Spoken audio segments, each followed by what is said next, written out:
Exode chapitre 4. Salut, moi je m'appelle Lydia et aujourd'hui je vais lire un peu plus de la Bible en essayant de lire la Bible entière, chapitre par chapitre, jour par jour, jusqu'à la fin. Aujourd'hui je vais me concentrer sur Exode chapitre 4. Alors allons-y. Dieu fait connaître sa puissance à Moïse. Moïse répond au Seigneur. Mais voilà, les Israélites ne me croiront pas, ils ne m'obéiront pas, mais ils diront, non, le Seigneur ne s'est pas montré à toi. Le Seigneur demande à Moïse, qu'est-ce que tu tiens à la main? Moïse répond, un bâton. Le Seigneur lui dit, jette-le par terre. Moïse le jette par terre. Le bâton devient un serpent. Moïse recule très vite devant lui. Le Seigneur lui donne cet ordre. Avance ta main et prends le serpent par la queue. Moïse avance la main et il prend le serpent. Le serpent redevient un bâton dans sa main.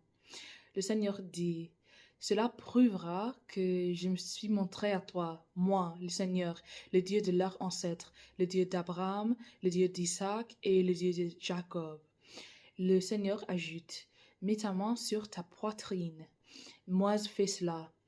Mais quand il retire sa main, il voit qu'elle est blanche comme du lait. Elle est couverte de lèpre. Le Seigneur dit encore à Moïse, remets ta main sur ta poitrine. Moïse fait cela. Et quand il retire sa main, elle est redevenue normale. Le Seigneur lui dit, les Israélites ne te croiront peut-être pas et ils ne t'obéiront pas, malgré le premier signe, celui du bâton. Alors ils croiront à cause du deuxième, celui de la lèpre sur ta main. Mais s'ils ne croient pas malgré ces deux signes, et s'ils ne t'obéissent pas, tu prendras de l'eau du Nil et tu le verseras par terre. Alors cette eau deviendra du sang. Dieu désigne Aaron pour aider Moïse.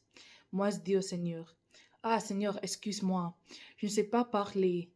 Déjà quand j'étais petit, je ne parlais pas bien, et cela n'a pas changé depuis que tu me parles. Ma bouche n'arrive pas à dire ce que je veux. Le Seigneur répond à Moïse, qui a fait une bouche à l'homme? Qui lui ferme la bouche et les oreilles? Qui lui ouvre les yeux? Qui le rend aveugle? Est-ce que ce n'est pas moi, le Seigneur? Maintenant pars. Je serai avec toi quand tu parleras, et je t'apprendrai tout ce que tu devras dire.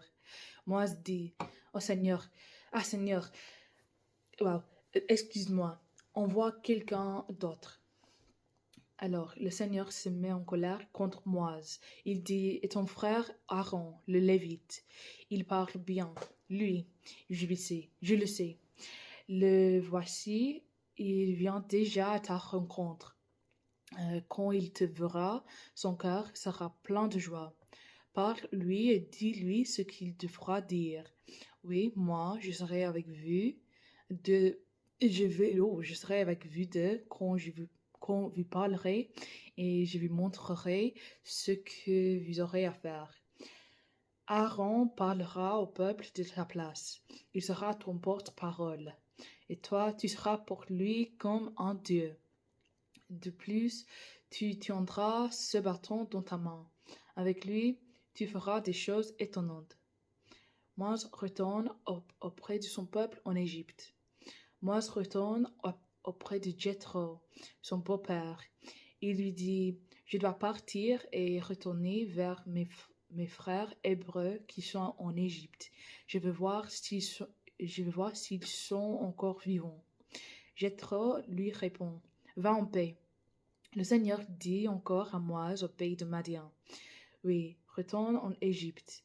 En effet, ceux qui voulaient te tuer sont morts. Alors Moïse prend sa femme et ses fils.